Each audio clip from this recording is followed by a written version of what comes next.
கர்நாடகாவில் ஆற்றின் குறுக்கே கட்டப்பட்ட பாலம் இடிந்து விழுந்தது. உத்தர கன்னடா மாவட்டம் கார்வார் அருகே காளி ஆற்றின் குறுக்கே பாலம் அமைக்கப்பட்டிருந்தது. இந்த பாலத்தை சீரமைத்தாலும் பழைய உறுதித்தன்மை கிடைக்காது என்று அதிகாரிகள் தெரிவித்தனர். இதையடுத்து அந்த பாலத்தின் அருகே புதிய பாலம் கட்டப்பட்டு வாகன போக்குவரத்து அனுமதிக்கப்பட்டது. கடந்த சில மாதங்களுக்கு முன்பு பழைய பாலம் திடீரென இடிந்து விழுந்தது. இந்நிலையில் இடிந்த பாலத்தின் இன்னொரு பகுதியும் தூணுடன் இடிந்து விழுந்தது. இதையடுத்து கட்டிட கழிவுகளை அதிகாரிகள் அகற்றினர்.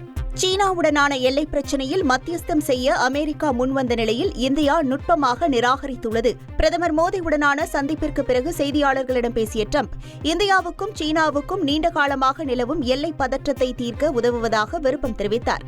ஆனால் ட்ரம்பின் கருத்துக்கு பதிலளித்த வெளியுறவுத்துறை செயலாளர் விக்ரம் மிஸ்ரி, சீனா உள்ளிட்ட இந்தியாவின் அண்டை நாடுகளுடனான பிரச்சினைகளை கையாளுவதில் இந்தியா இருதரப்பு அணுகுமுறையை கையாளுவதாக மீண்டும் வலியுறுத்திய நிலையில் இந்த விவகாரத்தில் மூன்றாம் நபரின் தலையீடு தேவையில்லை என்பதை இந்தியா மீண்டும் தெளிவுபடுத்தியுள்ளது.